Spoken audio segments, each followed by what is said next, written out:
Reporting है। ठीक है, रिपोर्टिंग किसे कहते हैं? रिपोर्टिंग आगाही को कहते हैं। आप कोई चीज रिपोर्ट करते हो मतलब आप आगाह कर रहे हैं। इंटरनल भी होती है, एक्सटर्नल रिपोर्टिंग भी होती है। ठीक है। तो आपने रिपोर्टिंग में क्या देखना है, इसकी बात मैं करूं तो आपने ये देखना होता है कि भाई जो एम्प्लॉइज हैं, ऑडिट में ये देखना है कि जो एम्प्लॉइज है वो work related accidents, work related near Mrs, ठीक है, इन चीजों को वो कितने अच्छे तरीके से या कब कब रिपोर्ट कर रहे हैं, या रिपोर्ट कर भी रहे हैं या नहीं भी कर रहे हैं। उधर देखो कितने हादसे हुए हैं, 100 हादसे हुए। इधर देखो रिपोर्ट, यार दो बंदों ने सिर्फ इस चीज को रिपोर्ट किया था कि ये चीज हादसे का सबब बन सकती है। तो मतलब कंपनी रिपोर्टिंग पे फोकस नहीं कर रही, रिपोर्टिंग पे अपने एम्प्लॉइज को ट्रेन नहीं कर रही है, नॉन कंफर्मिटी है आपके पास। कंपनी के वर्कर को, एम्प्लॉय को ये पता है कि रिपोर्टिंग कैसे करनी है, किसको रिपोर्ट करना है, मैनेजर को करना है, सुपरवाइजर को करना है, डायरेक्टर को करना है, या पुलिस को करना है। और फिर जो कंपनी है उसमें एक हादसा होता है, फिर वो आयोश को रिपोर्ट करती है कि नहीं? इफ यूके में company health safety executive department को वो रिपोर्ट करती है कि नहीं? इफ यूएस में कंट्री है ओशा को रिपोर्ट करती है कि नहीं? दुबई में कंपनी है तो रेलेवेंट अथॉरिटी को वो रिपोर्ट कर रही है कि नहीं? नियर मिसेस हो रहे हैं वो रिपोर्ट कर रही है कि नहीं? ये मैंडेटरी है। ये मैंडेटरी है कि कंपनी सारी जो चीजें हैं वो रेलेवेंट अथॉरिटीज को रिपोर्ट करेगी।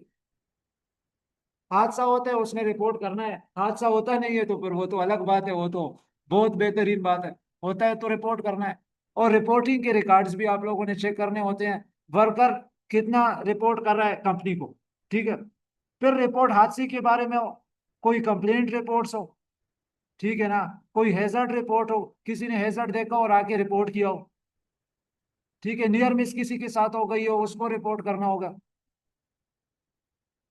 और इसी के साथ साथ हेल्थ एंड सेफ्टी के all of the relevant records आपके पास, जैसे कि आपके पास risk assessment records, accident investigation records, reporting records हो गए, ऑडिट रिकॉर्ड्स हो गए, इंस्पेक्शन रिकॉर्ड्स हो गए, आपके पास मेंटेनेंस रिकॉर्ड्स हो गए, हेल्थ सर्विलेंस रिकॉर्ड्स हो गए, इंस्पेक्शन रिकॉर्ड्स हो गए, नियर मिस के रिकॉर्ड्स हो गए, ट्रेनिंग रिकॉर्ड्स हो गए, कंप्लायंस रिकॉर्ड्स हो गए।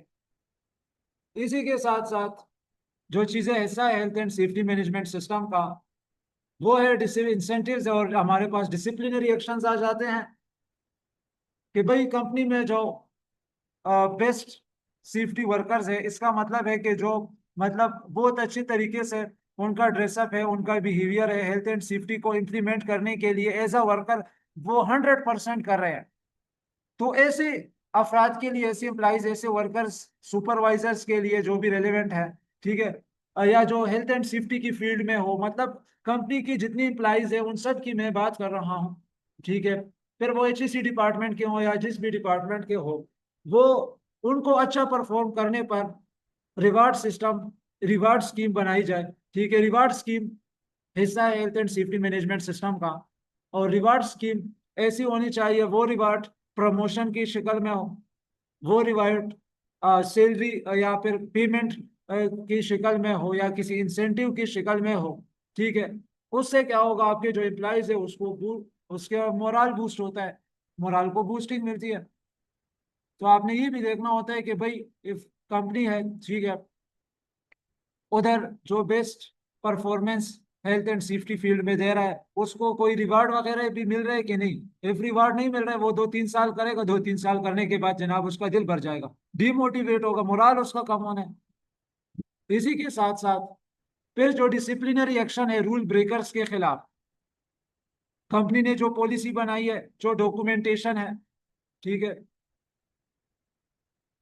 वो जब सही तरीके से इम्प्लीमेंट नहीं होती, या policies, rules, regulations, standard operating procedures, SOPs हमारे पास हो गए, उनको कोई फॉलो नहीं करता, परमिट टू वर्क को फॉलो नहीं करता, या हेल्थ एंड सेफ्टी में किसी चीज को भी फॉलो नहीं करता, तो उसके खिलाफ कंपनी डिसिप्लिनरी एक्शन लेती है कि नहीं रूल्स ब्रेकर के खिलाफ? इफ लेती है तो कितने एक्शन लिए हैं?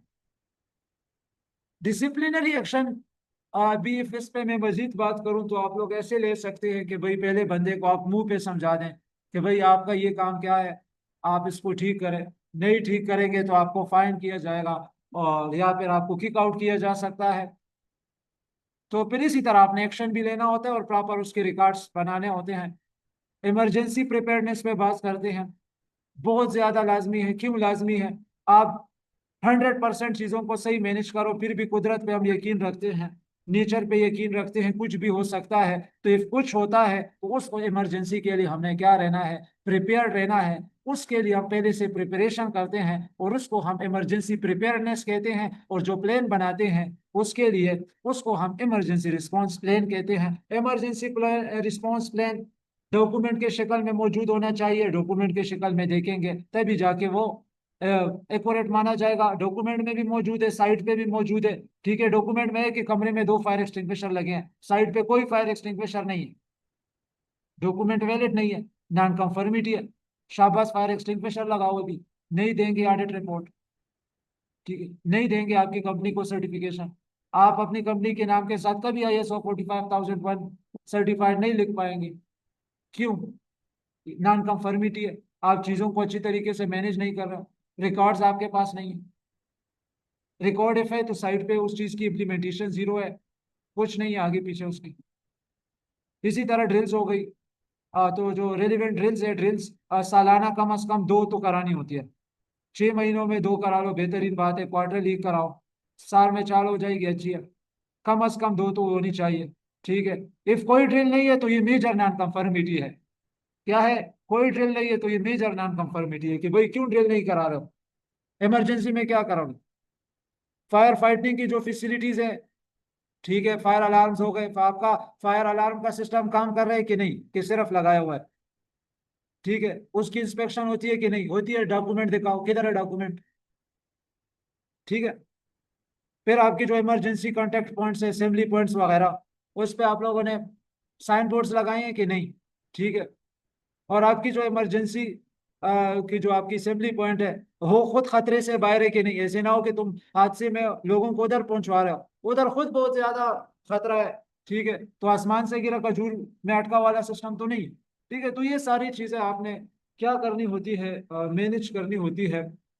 तो आई होप कि इधर तक आप लोगों को समझ आ गई होगी। इंशाल्लाह कल हम अपनी नेक्स्ट क्लास में मॉर्निंग में इसको फर्दर प्रोसीड करते हैं। ठीक है, तो जज़ाकल्लाह, अपना ख्याल रखिएगा। if आपका कोई क्वेश्चन हो तो आप मुझसे पूछ सकते हैं।